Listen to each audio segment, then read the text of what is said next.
ቦርጭ አለ?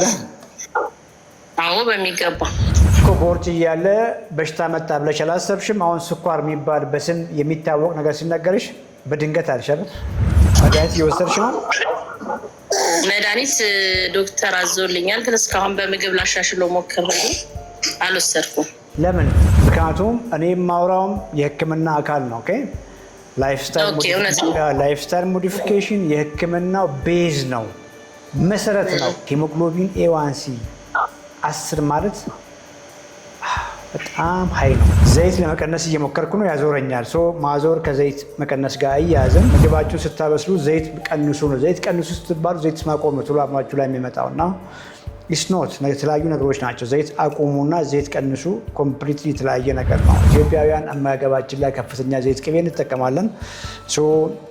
ከውፍረት ጋር የምትታገሉ ሰዎች፣ ከቦርጭ ጋር የምትታገሉ ሰዎች፣ ከፍተኛ የሆነ የስኳር ኢሹ ያለባችሁ ሰዎች ፋታችሁን ለመቀነስ ይጀምራሉ። ሲጀምሩት ደስ የሚል ስሜት ውስጥ ይገባሉ፣ ለውጥ ያያሉ።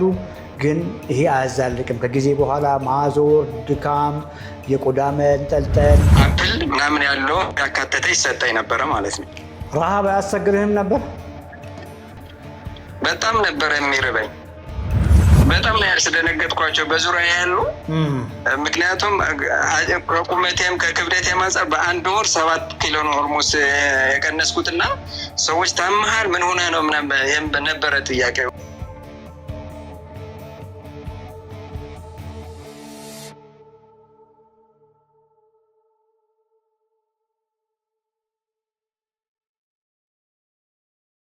ራስሽን አስታወቂ፣ እንጫወታለን። አንቺ ጊዜ ነው ጊዜ ወስደሽ እናወራለን። እሺ፣ ሰናይት አስረስ እባላለሁ። እኔ እንኳን እንዲሁ ቲክቶክ ላይ ነው ማየ እንጂ ጆይን አላደረኩም። ብዙም ተገናኝቼ አላውቅም ከአንተ ጋር። ግን ያው ቪዲዮዎችን ያለው እና አጋጣሚ ሰሞኑን ትንሽ ችግር ተፈጠረና። አይዞሽ፣ ንገሪኝ። ራስሽን ስታስታወቂ እድሜሽን፣ ክብደትሽን፣ ቁመትሽን ምናልባት ካለሽን ጀምሪ። እሺ። እኔ ክብደቴ አሁን ኖርማሊ 72 አካባቢ ነው። እድሜ 40 ነው። ቁመቴ 1 ሜትር ከ62 አካባቢ ነው።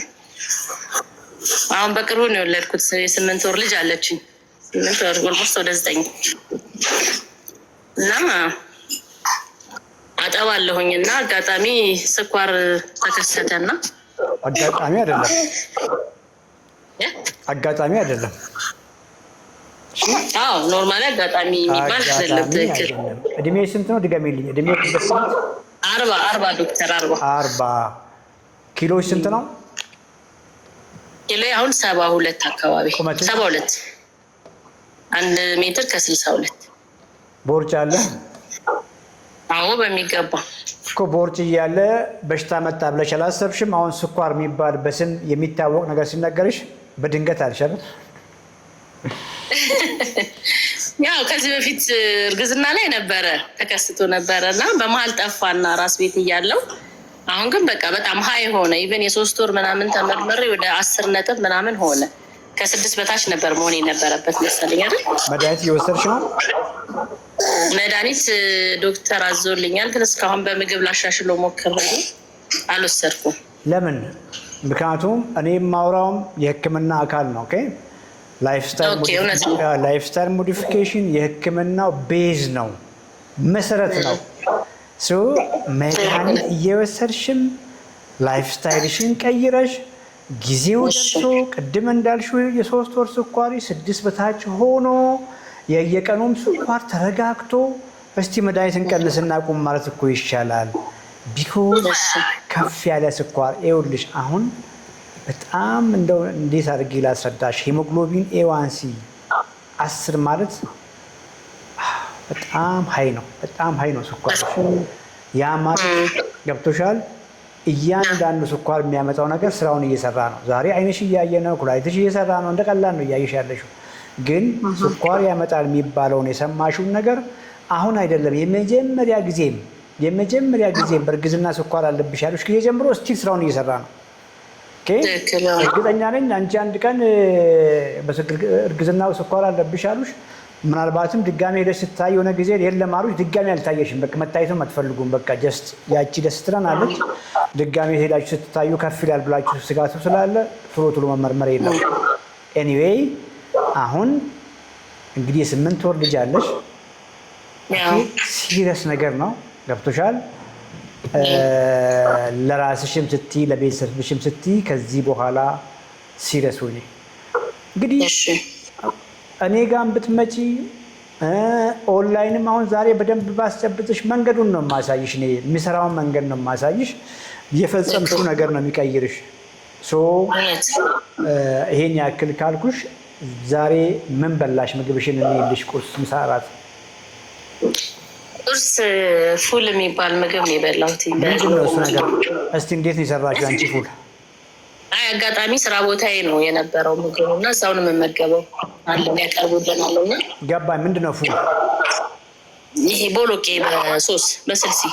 እሺ ቦሎቄ ያለው ሌላስ? ስልሲ ቦሎቄው በስልሲ ማለት ነው ተዋህዶ፣ ስልስ ጋር ተዋህዶ እዛ በብራውን ዳቦ ብራውኑን አንቺ መርጠሽ ነው አይደለ? ብራውን ዳቦ አድርጉልኝ ብለሻቸው? አይ አለ አጋጣሚ ምግብ ማዘጋጃ ውስጥ ነው እና የምሰራው አለ አጋጣሚ አለ። ግን አንቺ መርጠሽ ነው ብራውኑን? አዎ። በአንቺ ቤት አሁን ምግብሽን ማሻሻልሽ ነው አይደል?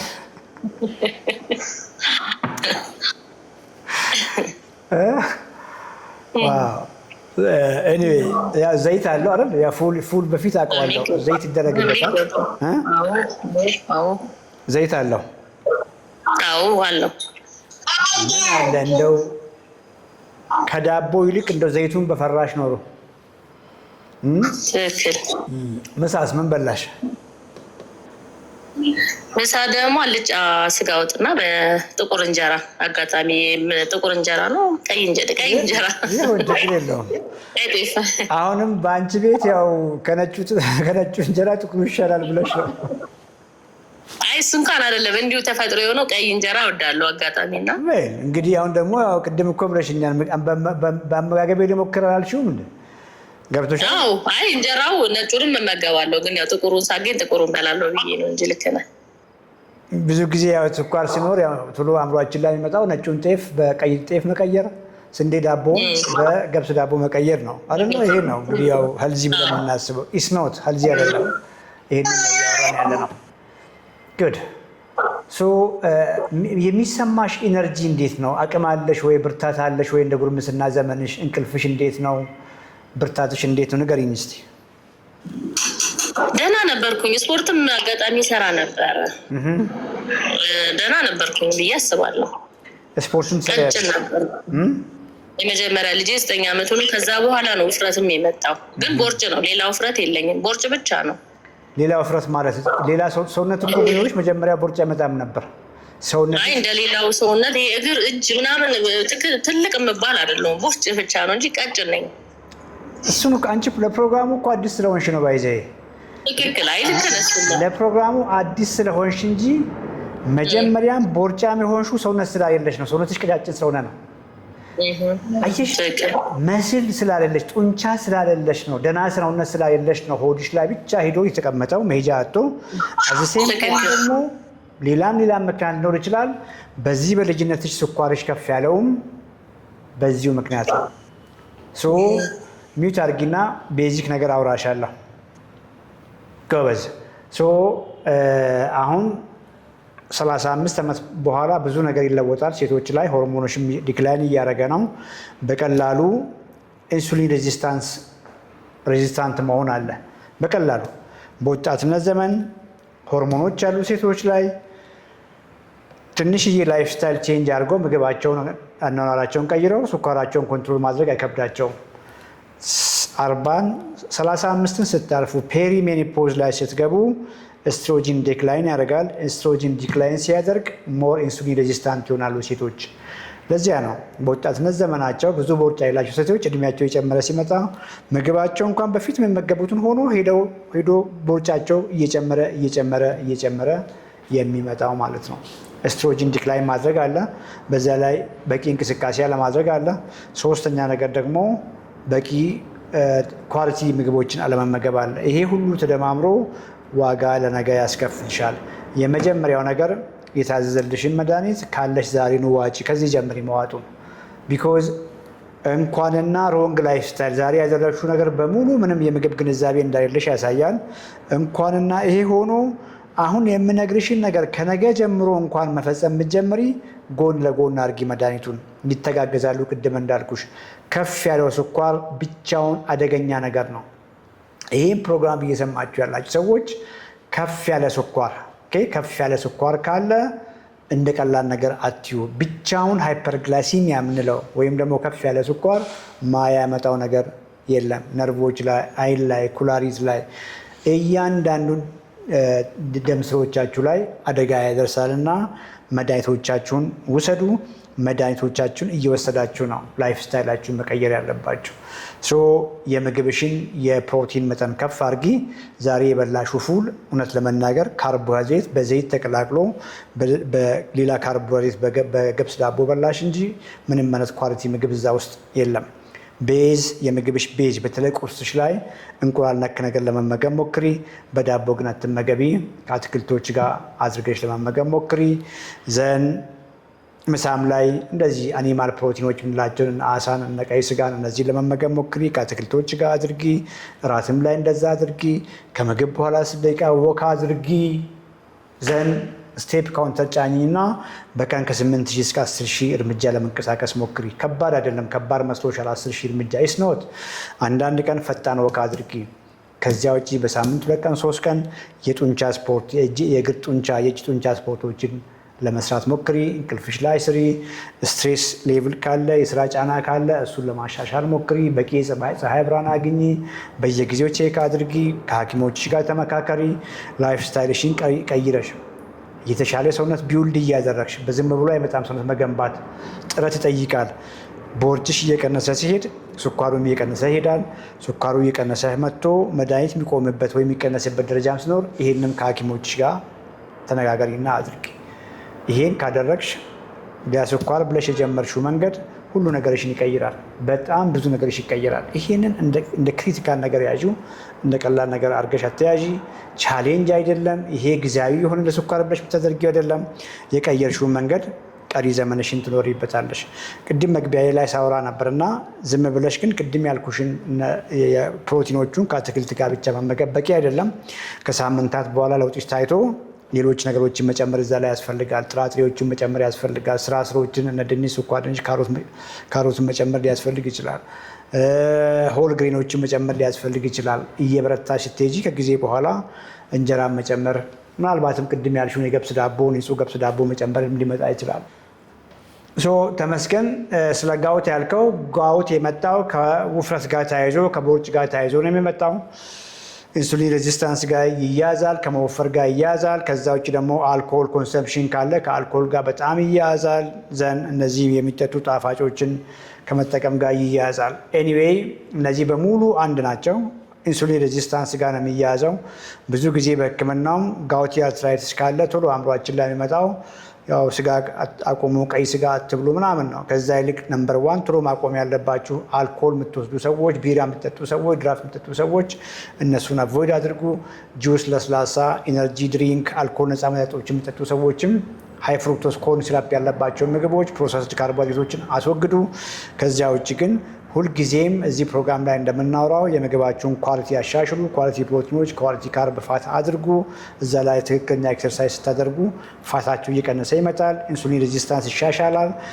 ኩላሊታችሁ ዩሪክ አሲድን ዳምፕ ማድረግ ማስወጣት ትጀምራለች ማለት ነው። ይሄ ለሁሉም ሰው ይሰራል።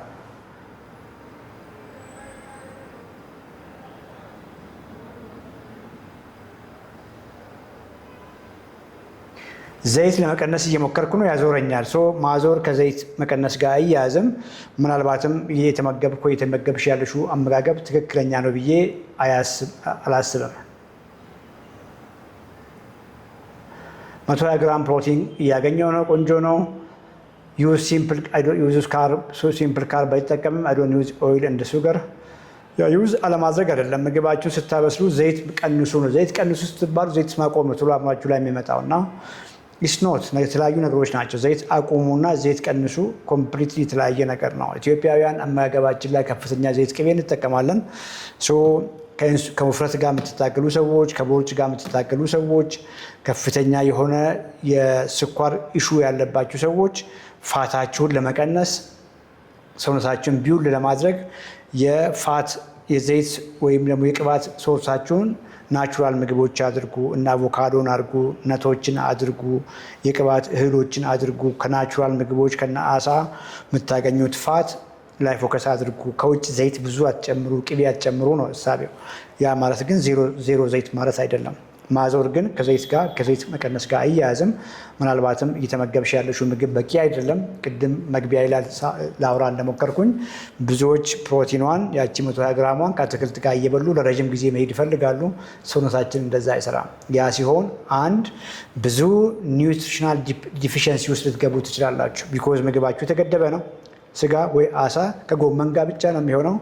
ይሄ ኒውትሪሽናል ዲፕሊሽን ውስጥ ይከታችኋል። ብዙ ንጥረ ነገር ታጣላችሁ ማለት ነው።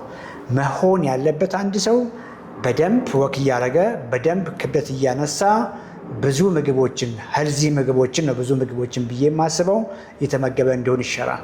ብዙ ሰዎች ግን በቃ ጀስት መፍራት ይጀምራሉ። ስጋ ይበላል፣ እንቁላል ይበላል፣ አሳ ይበላል፣ አትክልት ይበላል። እችን ይዞና እዛች ላይ ይጀምራሉ። ሲጀምሩ ደስ የሚል ስሜት ውስጥ ይገባሉ፣ ለውጥ ያያሉ። ግን ይሄ አያዛልቅም። ከጊዜ በኋላ ማዞር፣ ድካም፣ የቆዳ መንጠልጠል፣ ክራሽ፣ በቃ ሃንገር ያሰቃያችሁና ወደኋላ ትመለሳላችሁ። ያ አይደለም። በቂ ፕሮቲን መመገብ ለሁላችሁም ይሰራል። ሄልዚ ካርቦች ስትጀምሩ መጀመሪያ የምታደርጓቸው አሉ፣ ከጊዜ በኋላ የምትጨምሯቸው ነገሮች አሉ። ይሄ እንግዲህ እንዴት አድርጌ እንደማውራው አላውቅም። እዚህ ጋር የምናወራው ነገር ጀነራል ነገር ነው እና በዚያ መልክ አንደርስታንድ አድርጉ። ሁሉ ነገር አንድ የመጀመሪያ ለሚደረገው ነገር ቀሪ ዘመን እንደዛ የሚቀጥል ነገር አይደለም። ከሚዩት ላይ አንሳ። እንዴት ነህ? ከላይ እንዴት ናችሁ? ሰላም ነው? እግዚአብሔር ይመስገን። ከላይ ይባላለሁኝ እና እድሜ 45 ነው። እኔ ያለብኝ ችግር የስኳር ታይፕ ቢ ከ2013 ጀምሮ አለብኝ፣ ከፍተኛ የሚባል ማለት ነው። እና በጣም አሁን በአመጋገብም ትሪት ለማድረግ ሞክሬ ነበረ። ክብደትም ትንሽ ያው ስፖርት እንቅስቃሴ አደርጋለሁኝ፣ ግን የሚፈለገው ለውጥ ብዙም አይመጣልኝም እና አሁን ስፖርት በሳምንት 3 ቀን መደበኛ ስፖርት አለኝ። ወክም አልፎ አልፎ አደርጋለሁ፣ ግን የምፈልገው ነገር ሊመጣልኝ አልቻለም እና ምናልባት አድሬስ በኋላ ምናልባት ቁመት ስንት ነው? ታረጉ 160 ኪሎ 8 ወደ 55 ወርጃለሁ፣ ቀንሻለሁ። ተቆራረጠ። እንቅስቃሴ ማለት ነው። ቁመት ስንት ነው? 162 162 ኪሎ ስንት ነው? 55 55 ቦርጭ አለችህ በዚሁ በቀጭን ሰውነት ላይ? የለኝም። ኦልሞስት ጠፍቷል። አሁን ዝም ብሎ ኦልሞስት የለም ነበረ፣ በፊት ጠፍቷል። ከዚህ ቀደም ቦርጭ ነበረኝ። ያደረግከውን ንገረን። ቢኮዝ ስለ ኤክሰርሳይስም ነግረህናል። ምግብህን ቀይረሃል ከኤክሰርሳይሱ በፊት? አዎ፣ ከኤክሰርሳይስ በፊት ምግብ ዳይት እነዚህ ዳይት የሚሰጡት ጋር ተከታትዬ ነበረ ለ4 ወር ያህል። እንዴት ነው ዳይቱ የሚመስለው? እነዚህ ማለት አብዛኛው የአትክልት ነገር ይበዛ ነበረ። እነዚህ አፕል ነገሮች እና እንጀራም በጣም ቀንሰው ነበረ። ግማሽ እንጀራ ነው ኦልሞስት ምሳ ሰዓት ምበላ የነበረው። ማታ የአትክልት ሾርባ፣ ቁርስ ደግሞ አብዛኛው ጊዜ ጁስ ነበረ የምጠጣው፣ የዚህ የአቮካዶ ጁስ ምናምን ማለት ነው። እና በዛ ነው ብዙ ኪሎ የቀነስኩት። ኦልሞስት በ1 ወር ወደ 7 ኪሎ ነው ቀንሼ የነበረው እና ከዛ በኋላ ቀሪው ከዛ በኋላ ነው ወደ 4 ኪሎ አካባቢ የቀነስኩት። ከዛ በኋላ ግን ያው መደበኛ አመጋገብ ነው የምመገበው፣ ያው የሀበሻ አመጋገብ ማለት ነው። ቁርስ ብዙ ጊዜ አልደፍርም ከጁስ ብዙ ጊዜ ምሳና እራት ግን መደበኛ ምግብ ነው፣ እንጀራ በወጥ ማለት ነው። ትንሽ ወደ ኋላ ልመልስህና ያ ያልከው ዳይት አመጋገብ ሰርቪሱን ያገኘበት ተቋም ስም መጥራት አያስፈልግም። ቁርስ ምን ይመስል ነበር? እስቲ አንዱን ቀን አምጣልኝ። ስዕል ላይ 7 ኪሎ የቀነስክበትን ቁርስ ምን ይመስል ነበር? ምሳ ምንድን ነው? እራት ምንድን ነው? ቁርሴ ብዙ ጊዜ ይሄ ጁስ ነበረ የምጠጣው። አንድ ኩባያ ጁስ አቮካዶ ነው በብዛት የምጠጣው የነበረው ሁሌ ኦልሞስት። እና እቺ ረሳኋት፣ ምንድነች የምትጠጣ ነገር አለች። እቺ ምንድን ነው የሆነ ከሱፐር ማርኬት የምትገዛ ለክብደት መቀነሻ። አፕል ሳይደር ቪኒገር ነው። አፕል ሳይደር ቪኒገር ኤሲቪ እንደዛ። እሱን ኮሌስትሮልም አለኝ። ኮሌስትሮል ወደ 253 የሚደርስ አለኝ ነበረኝ። እና ሁለቱ ነው ሜይን ችግሮች፣ ስኳርና ኮሌስትሮሉ ፕላስ የፋት ክምችቱ ቲቲ ምናምን የሚባለው ወደ 441 አካባቢ ነበረ። እሱ በዳይቱ ምክንያት ኦልሞስት ወደ 200 ምናምን ገብቶ ነበረ። ኮሌስትሮሉ ብዙ ለውጥ አላየሁበትም በዛ አመጋገብ። ስኳሬ ኦልሞስት ማለት ትንሽ ለውጥ ነበረው፣ ግን ፈንዳሜንታል ለውጥ አይደለም የነበረው በዛና እንቅስቃሴው ትንሽ ቼክ አደርግ ነበረ ቀን በቀን። በእንቅስቃሴ ስንቀሳቀስ ወደ 120 110 ምናምን ይወርዳል። አመጋገቤ ግን በጣም ቻሌንጅ አደረገኝ እና በጣም ተቸገርኩኝ። አሁን ወደ መደበኛ ነው ያለሁት። በእንቅስቃሴ ነው ኮንትሮል እያደረግኩ ያለሁት። ምሳስ ምን ይመስል ነበር በዚያ ፕሮግራም? ምሳ አሳ፣ ቺክን ይሄ እግር፣ ኦኬ፣ ምስር፣ አትክልት ነገሮች ብቻ አትክልት ብቻ ነው እና ግማሽ እንጀራ ነው። በቀይ እንጀራ ግማሽ ነበረ የምበላው። የቺክን እግር የዶሮ እግር ያልከው ምን ያክል ነው? ስንት ብዛት ነው? ኦልሞስት አንድ ነው። አንድ እግር ከግማሽ እንጀራ ጋር ከግማሽ እንጀራ እና ወጦች እነዚህ ያልኳቸውን ምስር፣ አትክልት ምናምን ሆነ 5 ወጥ ይደረግልኛል ማለት ነው። አሳ ሲሆንስ? አሳ በሆነ ቀን ምን ያክላል አሳው? አሳ ወደ 100 ግራም ከ100 ግራም ይበልጥ አይመስለኝም። 100 ግራም። እራትስ ምን ይመስል ነበር? እራት ሾርባ ነው በብዛት። አትክልት ሾርባ ነው የምጠቀመው። ወይም ደግሞ ማንስም ከሆነ ደግሞ አትክልት ብቻ፣ ሰላጣ፣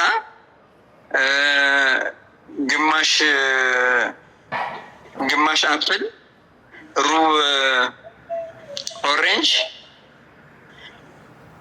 ምናምን ነው አብዛኛው። አሁን ሰላጣና ይሄ ሳላድና ሾርባ በተመሳሳይ ቀን አይደለም፣ የተለያየ። ለምሳሌ ዛሬ ሾርባ ከሆነ የአትክልት ሾርባዎች እጠቀማለሁ። ነገ ሳላድ ከሆነ ሰላጣ፣ እነዚህ አፕል ምናምን ያለው ያካተተ ይሰጠኝ ነበረ ማለት ነው። ረሃብ አያስቸግርህም ነበር? በጣም ነበረ የሚርበኝ። ጓደኞች ሰዎች ሲያዩ ምን ይለዋል? አማረብህ ይሉ ነበር ወይስ ምን ይሉ ነበር? በጣም ነው ያስደነገጥኳቸው በዙሪያ ያሉ። ምክንያቱም ከቁመቴም ከክብደቴም አንጻር በአንድ ወር 7 ኪሎ ነው ኦልሞስት የቀነስኩትና ሰዎች ታመሃል ምን ሆነ ነው ነበረ ጥያቄው። እና